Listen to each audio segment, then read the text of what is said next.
The biggest story in Australian distance running right now is a piece of metal about the size of a beer coaster.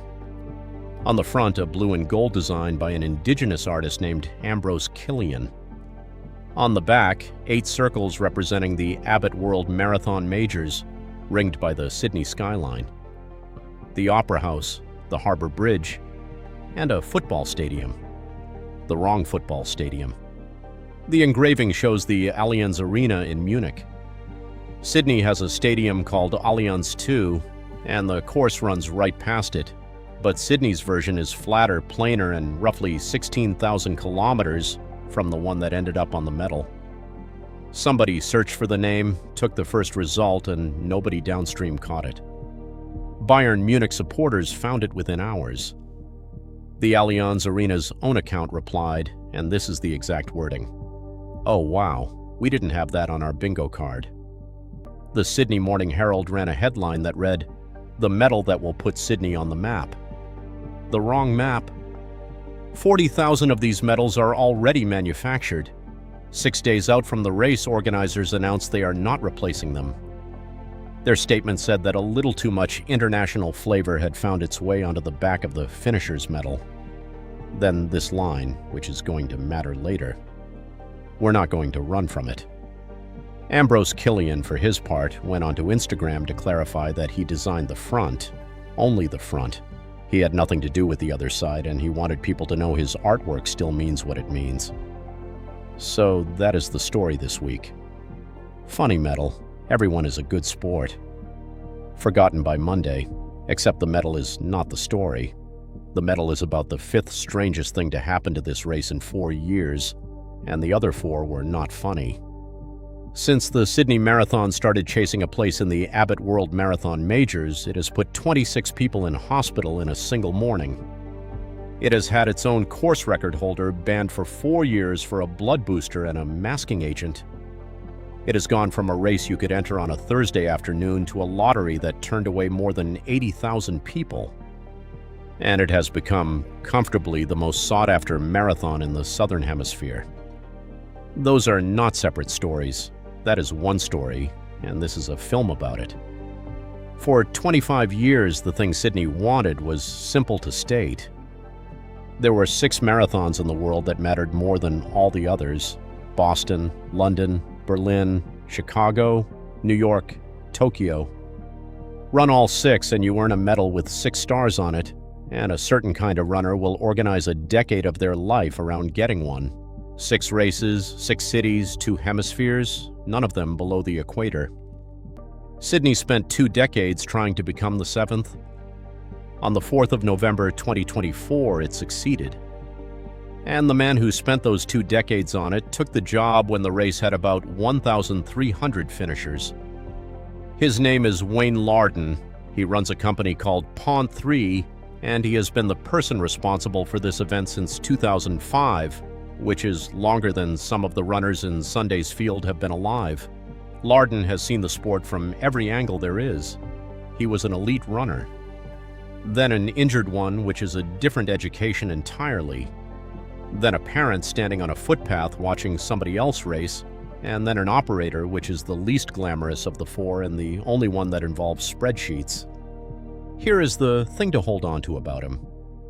Wayne Larden does not think of the Sydney Marathon as a 4-hour event. He has said this in about 6 different interviews in slightly different words.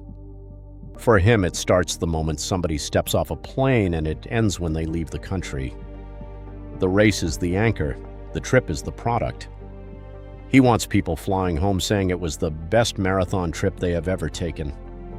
It was never a 4-hour event to him. Remember that. The race he inherited came out of the 2000 Olympics. Sydney had built a marathon course for the Games and then, as cities do, found itself holding an asset with nothing to put on it. The first Sydney Marathon ran on the 30th of April 2000 as a test event for the Olympic course, and it drew somewhere around 5,000 starters, which for a first-year marathon in Australia was genuinely good. Then it drifted. That is the part nobody puts on the website. The Olympic glow faded, the crowds thinned, and by the middle of the decade, the marathon that was supposed to be Sydney's Olympic inheritance was drawing a field you could fit into a suburban RSL. About 1,300 people. A race with the harbor bridge in it and 1,300 people willing to run across it. That is the state of the thing when Larden takes it on. What he inherited, though, is one of the genuinely great pieces of urban geography in world running, and it is worth walking through properly because everything else in this film depends on it. You start at Bradfield Park in Milson's Point, on the north side of the harbor, in the dark. The first thing that happens, before your legs have any idea what is going on, is a 70-meter drop-off Miller Street onto the harbor bridge. Then you cross it. 30,000 people running south across the Sydney Harbor Bridge at dawn, which is a sentence that sells about 11,000 plane tickets a year. Then it turns nasty. The course threads through Pyrmont, Barangaroo, and the Rocks, then climbs Oxford Street to its high point about 13 kilometers in. It rolls out along Anzac Parade, through Centennial Park, and then at 38 kilometers, exactly where nobody has anything left, it throws a climb at you around Mrs. Macquarie's chair. The whole course drops 83 meters net. It also climbs 313 meters. Both of those numbers are true at the same time, which tells you most of what you need to know about how it feels. And then you come down to the Opera House and finish in front of it. Larden's strategy over 20 years was not complicated and it was not fast. Grow deliberately. Fix the operations before you sell the tickets. Make the 4 hours excellent and then make the 4 days around the 4 hours excellent as well. Build a reason for somebody in Hamburg or Denver to get on a plane. By 2022, it was working. That year, 5,306 people entered the Sydney Marathon. Hold that number. Because in 2022, Sydney also formally applied to the Abbott World Marathon Majors and got something better than a yes. It got a candidacy. 3 years of being watched. 3 races run under assessment, with the people who own the 6 most valuable marathons in the world standing on the course with clipboards deciding whether Sydney was one of them. Every problem in the rest of this film starts there. Not because the candidacy was unfair, but because a race being assessed cannot fail quietly. Everything it does badly is now evidence. So what is it exactly that they were assessing? The Abbott World Marathon Majors do not publish a scorecard, but the shape of it is not a secret, because it is the shape of every one of the 6 races already in. Elite fields deep enough that the result means something internationally. A broadcast because the majors are watched by an average global audience of around 20 million people, and a race that cannot be televised properly is not a product. Mass participation operations that hold up at 30,000 and above. A charity program, an expo, medical capacity, anti-doping controls that satisfy world athletics rather than the local federation. And one more thing which the New South Wales government has stated in writing without any hedging at all. Government support was a requirement of the Abbott World Marathon Major's criteria. Read that again because it changes what this contest actually was. A runner watching from outside assumes a race becomes a major by being fast or beautiful or historic. Sydney is all 3. None of it would have been enough. Before Sydney could be assessed on any of that, it had to arrive with a state government already signed up as a partner, and not just the tourism arm. The commitment involved transport for New South Wales, Destination New South Wales, the New South Wales Police Force and New South Wales Ambulance, working across agencies in advance on the record. Which means the thing being assessed was never really the marathon. It was whether an entire state apparatus could be persuaded to hand over its capital city on an annual basis, in perpetuity, to a running event. Wayne Larden spent 2 decades building a race. He also had to win an argument inside a government. Only one of those makes it into the highlights package. And the first assessed race was September 2023. Sydney in September is meant to be about 22 degrees. On the 17th of September 2023, it hit 32. A warm air mass had come down out of the tropics and parked over New South Wales. Temperatures across the state ran roughly 10 degrees above the September average. The Bureau of Meteorology described the heat as very uncommon for that time of year and warned that early spring records were going to fall over the following days. Hazard reduction burns had been laying smoke across the city all week and had to be suspended. And 17,000 people were already entered. That was a record. 17,000 runners in the full marathon was more than double Australia's previous best, which was Melbourne in 2019 with around 8,100. Across the whole festival, all the distances together, more than 42,000 people were on the streets that morning. The organizers did what they could in the days beforehand. They added an extra drink station and 3 ice stations through the middle of the course, 20 water stations across the route, more than 400,000 cups of water handed out over the morning, misting stations, ice, electrolytes. Larden's public line was the one every race director gives, and I say that without any snideness because it was also true. The safety and well-being of our participants is our highest priority.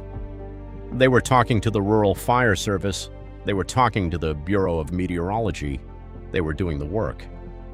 By 4 o'clock that afternoon, New South Wales Ambulance had treated 40 people. 26 of them went to hospital. 7 were in a serious condition. Now some context, because a number without a denominator is just a number designed to scare you. A long-running study of the London Marathon puts hospitalization at roughly 1 runner in every 787. Measured across the full Sydney Festival that day, the rate was broadly comparable. Statistically, Sydney 2023 was not an outlier. It was a hot day handled about as well as a hot day gets handled. That is not what went viral. What went viral was a video of the toilet queue. Somebody standing near the start under the Harbour Bridge filmed the line for the portable toilets and posted it with one word: crazy. It traveled around the world in about a day. Not the 400,000 cups of water, not the ice stations. The queue, and this is the first appearance of the thing this film is actually about. On the first day of a 3-year assessment in front of the people deciding whether Sydney belonged in the most exclusive club in road running, the story that escaped Australia was a toilet queue and 26 ambulances. Sydney passed the assessment anyway. The 2024 race, the final candidacy year, went almost perfectly. 20,000 finishers, cool morning. And a Kenyan runner named Briman Misoi Kipchoge ran 2 hours, 6 minutes and 18 seconds, which was the fastest marathon ever run on Australian soil. He was 35. He had won Frankfurt twice in 2022 and 2023 and had taken his personal best down to 2 hours, 4 minutes and 53 seconds, which is a genuinely world-class number. Sydney was, by his own account, the biggest win of his career. 6 weeks later, on the 4th of November 2024, the Abbott World Marathon Majors announced that Sydney was in. 7th major, first in the Southern Hemisphere. 2 successful assessments, a 3-year candidacy, done. 18 days after that announcement, on the 22nd of November, a doping control officer collected an out-of-competition urine sample from Briman Kipchoge in Kenya. 3 weeks later, a World Anti-Doping Agency-accredited laboratory in Lausanne reported back. The sample contained erythropoietin, which is a drug that increases red blood cell production, and furosemide, which is a diuretic that athletes have historically used to flush other things out. In February 2025, the Athletics Integrity Unit provisionally suspended him. He was later banned for 4 years. I want to be precise here because it matters. The positive test was in November 2024. His Sydney result from September 2024 was not disqualified. Nobody has produced evidence that he was doped in Sydney. What is true is narrower and in some ways worse. The man holding the Australian all-comers record, set at the race that had just been elevated to the top table of the sport, tested positive for 2 banned substances 18 days after that elevation was announced. And it did not stop there. 3 weeks after the positive sample was collected, before anybody outside a laboratory knew about it, Kipchoge went to Taiwan and won the Taipei Marathon in 2 hours, 11 minutes, and 41 seconds. The head of the Athletics Integrity Unit, Brett Clothier, said something to the New York Times about Kenyan athletes the previous year that reads differently once you know how this ended. Runners are walking around with flashing dollar signs, and there are people telling them, "We can make you run faster." That is a quote about the sport. It arrived, as these things do, attached to Sydney. There is a pattern forming here, and I will name it properly later, but here is the shape of it. Sydney asked to be treated as one of the 6 biggest marathons in the world. It got what it asked for. And the things that happened to the 6 biggest marathons in the world started happening to Sydney. Which brings us to the ballot. In 2022, 5,306 people entered the Sydney Marathon. You could decide in July to run it in September. It was a race, not an event you qualified for. For 2025, the first year as a major, the ballot drew more than 79,000 applications. Roughly 35,000 people were selected from 156 countries. If you applied, you had about a 44% chance. For 2026, the race that runs this Sunday, the ballot drew more than 123,000 applications for a field of about 40,000. Demand up 56% in 1 year. Your odds down to about 1 in 3. Entry, if you get one, is $280 as an Australian or New Zealand resident and $330 if you are coming from overseas. If you miss the ballot, there are other doors. There is a travel partner package that bundles a guaranteed bib with a hotel. There is the Candidacy Club, which is a genuinely decent piece of loyalty design, guaranteeing entry to one of the 2025, 2026, or 2027 races to anybody who ran Sydney during the candidacy years when it was still unfashionable. And there is the charity door. Official charity partners hold entries, and you can have one if you commit to fundraising. Those commitments start at around $1,500. So the maths of the thing for an ordinary Sydney runner who wants to run their own city's marathon now looks like this. Enter the lottery and lose 2 times out of 3, or find $1,500, or book a hotel package for a city you already live in. That is not a scandal. Every major does this because there is no other way to allocate 40,000 places against 123,000 people. It is just a cost, and somebody pays it, and the somebody is the person who used to be able to jog down and pick up a bib. Then there is the money, and this is the part that almost nobody covers, because the numbers that got published and the numbers that did not are 2 very different sets. Here is what was published. Destination New South Wales, the state's tourism and major events agency, modeled what major status would be worth. Entrants growing from 25,000 in 2024 to an estimated 33,300 in 2025, delivering visitor economy spending of $22.8 million. By 2027, 37,800 runners and $26 million. Across the first 3 years, an extra $73 million in visitor spending. Across a decade, $300 million. The demand data backed it up almost immediately. In the first ballot, international applications came in at 8 times the previous year's level. Applicants came from 156 countries. The year before, it was 101. And here is a detail I find genuinely lovely, buried in the government's own release. 23% of the people who applied for that first ballot were applying to run their first ever marathon.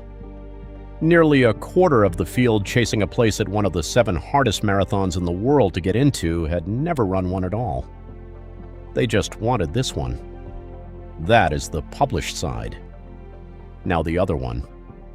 The official language is that Sydney's elevation was made possible through a funding and strategic partnership with the New South Wales government.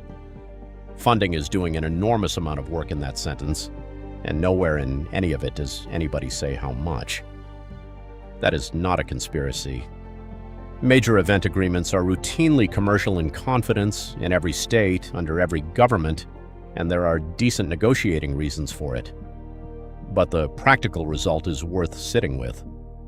The public was given a $300 million benefit figure modeled over 10 years in a media release with a photograph attached. The public was not given the cost. $300 million published. The check not published. Whatever that number is, it is the clearest single measure of what Sydney was willing to pay for the 7th star, and it is the one thing in this entire story that nobody outside the room has seen. Then there is the city itself. A marathon through central Sydney is not really a running event. It is a temporary shutdown of a capital city approved by committee, and the paperwork is spectacularly unromantic. Road closures for events like this go through the City of Sydney's Traffic Committee, alongside Transport for New South Wales Police, and a representative for the local member. They vote on it, it gets minuted. The standard conditions attached to that approval tell you more about a marathon than any highlights package. The organizer must obtain a road occupancy license from the Transport Management Center. The organizer must contact the police to discuss deployment of user pays police, which means the event pays for the officers standing on the corners. The organizer must contact the bus operators and arrange and pay for the rerouting of services, the temporary relocation of bus stops, and any extra staff required. Comparable street events in the city run their closures from around 2 in the morning. Barricades go out in the dark. Signs go up days ahead. Somewhere in the north of the city, at an hour when the only other people awake are shift workers, a crew is putting out cones on a bridge that 80,000 cars will not be using in the morning. Nobody films that. There is no drone shot of a bus timetable being rewritten. Neither does anybody film the people. A marathon this size runs on volunteers, and the number required scales brutally. Water stations, junctions, baggage, start pens, finish shoot, medical support, expo. Thousands of people recruited, rostered, trained, fed, and physically transported into position in the dark, most of whom will never see a single elite runner go past because they are standing on a corner in Centennial Park facing the wrong way for 6 hours. Sydney's volunteer program had to multiply several times over in the space of about 2 years just to keep up with the field size. They are not paid. The police on the same corners are by the event. Then look at what the start alone now requires. In 2025, the field did not go off together because 35,000 people cannot go off together onto one bridge. It went in 3 rolling waves at roughly 6:30, just after 7 and 20 to 8. Runners had 1 hour and 45 minutes just to get across the start line. The course cutoff sat at 7 hours from your own start. Do that arithmetic against the closures and you get the real picture. The winning man was finished by about 20 to 9 in the morning. The road stayed shut into the afternoon because the last runner has exactly as much right to a closed road as the first one, and a major is judged on how it treats both. And there is a whole second race inside that, which almost never makes the news package. Sydney's elevation did not just commit it to an elite running field, it committed it to a full wheelchair division at major standard, with the athletes who win those series. In 2025, the men's wheelchair race went to Marcel Hug, the Swiss athlete who has dominated the discipline for a decade, in 1 hour, 27 minutes, and 15 seconds. The women's went to Susanna Scaroni of the United States in 1 hour, 44 minutes, and 52 seconds. Both of them crossed the Harbor Bridge downhill at speeds that would get a car booked in a school zone, and that is its own operational problem with its own barriers and its own briefing document. Every one of those things is an obligation that arrived with the badge. None of them arrived with extra hours in the day, and every one of those hours is on a spreadsheet somebody has to sign. Then, finally, there is what happened when the world's greatest marathon runner turned up. On the 31st of August 2025, Sydney ran its first race as a major, 35,000 runners. 156 countries, 3 rolling start waves from about 6:30 in the morning. And in the elite men's field, Eliud Kipchoge. Kipchoge is the most decorated marathoner in history. 2 Olympic titles, 11 major wins. The first human being to run the distance under 2 hours, on a closed course in Vienna, under conditions that do not count for records but do count for everything else. Sydney signing him was the single loudest possible statement that this race had arrived. He led it halfway. The men's pack came through in 1 hour, 3 minutes, and 45 seconds with Kipchoge in it. The pacemakers stepped off at 30 kilometers. 7 men eased away. Kipchoge did not go with them. He started dropping back somewhere around 31, 33 kilometers. Adisu Gobena, 20 years old, attacked at 36. Hailemariam Quiros chased him down and beat him and finished in 2 hours, 6 minutes, and 6 seconds, a course record. The fastest marathon ever run in Australia. 12 seconds quicker than the mark Kip Courier had set the year before. Kipchoge finished 9th, 2 hours, 8 minutes, 31 seconds. He was 40 years old and it was his 23rd marathon, and afterwards on the forecourt of the Opera House in the Sun, he said this: "I'm happy to go across the finish line. I have nothing to prove. My mission is to bring all the people together." In the women's race, Sifan Hassan went out too hard, said so immediately, and won anyway in 2 hours, 18 minutes, and 22 seconds, more than 3 minutes under the old course record. She had chosen Sydney over the World Athletics Championships in Tokyo the following month, which is the sort of decision that tells you exactly how much a major title is worth now. "The last 5 kilometers, I'm dead," she said. And then, "It's history, it's the first major marathon, and I'm the first winner." There is a pattern underneath all of this, and it is worth naming properly. Sydney did not win a prize in November 2024. Sydney signed up to a set of obligations, and the obligations turned up faster than the benefits did. Every one of the 6 older majors carries the same load. Boston has had its winners stripped. London closes a capital city. New York runs a lottery that rejects more people than most marathons will ever start. Chicago has spent 30 years managing weather that occasionally tries to kill the field. These are not accidents of those events. They are the operating conditions of being that big. When you ask to be treated as one of the 6 most important marathons in the world, what you are asking for is those conditions, Sydney asked. Sydney got them, on a compressed schedule. Go back to that statement from the organizers, the one I said would matter. We're not going to run from it. That was about a medal. A minor manufacturing error on a keepsake handled with genuine good humor and, honestly, handled correctly. Replacing 40,000 medals 6 days out would have been a worse decision than keeping them. But say the same sentence about the other things and it stops being charming. We're not going to run from 26 people going to hospital on the opening day of our candidacy. We're not going to run from the fact that our course record holder was banned for 4 years. We're not going to run from turning away 83,000 people who wanted to run through their own city and charging $1,500 to the ones who found the back door. None of those were said. But that is the actual job now, and the medal is just the version of it that fits in a headline. Look at the scale of what happened here in 4 years. In 2022, 5,306 entries. In 2026, a field of about 40,000, chosen from more than 123,000 applications. That is not growth. That is a different event wearing the same name. And it happened to a race with a fixed asset problem. Sydney cannot make the Harbour Bridge wider. It cannot move the Opera House forecourt back to fit more people in. The 2025 field started in 3 separate waves, across an hour and 10 minutes, because that is what 35,000 people crossing one bridge requires. There is a hard ceiling somewhere, and nobody has publicly said where it is, though Sifan Hassan, standing at the finish line after winning the thing, said out loud that she would like to see 55,000 runners next year. And Sydney is nowhere near the end of this curve. For its 2025 race, the London Marathon received more than 840,000 applications. For roughly 55,000 places.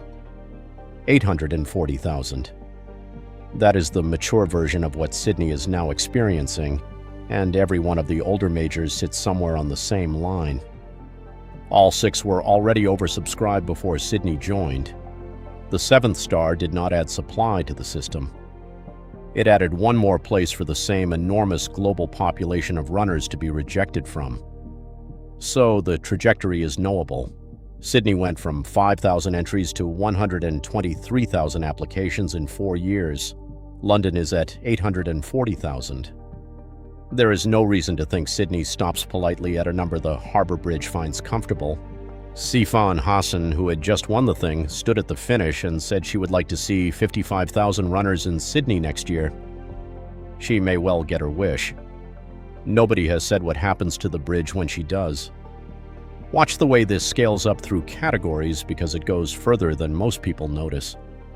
It starts at a medal. One object badly engraved, 40,000 copies. Then a bib, which is now a lottery ticket, and a $280 charge, and a decision about whether you can justify it.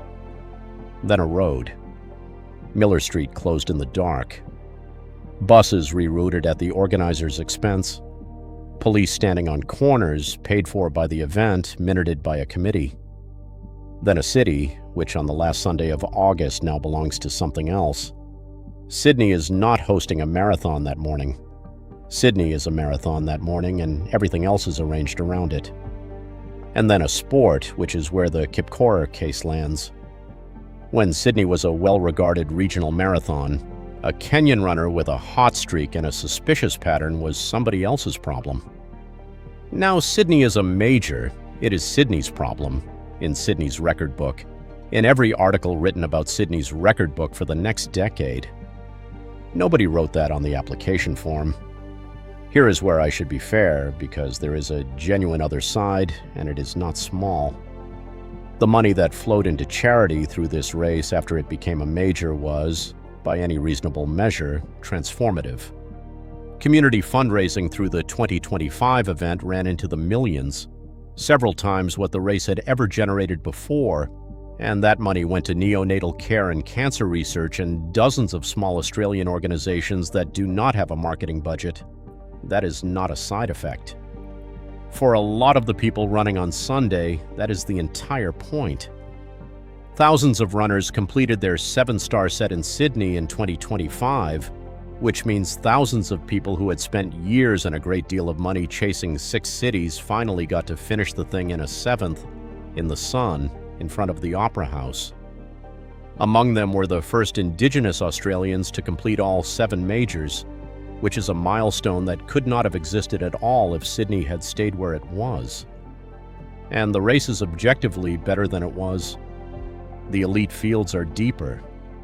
The medical operation that got tested in 2023 got rebuilt. The volunteer program went from a few hundred people to thousands. None of that happens without the pressure of being assessed. So the argument is not that Sydney made a mistake. It clearly did not. The argument is that there was a bill, the bill arrived immediately, and almost nobody who celebrated in November 2024 was talking about the bill, which is worth remembering when the conversation about this race is a funny medal, because that medal is the cheapest thing that has gone wrong here. It costs nothing.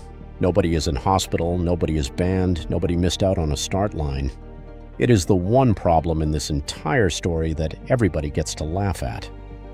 Enjoy it. It is the only one.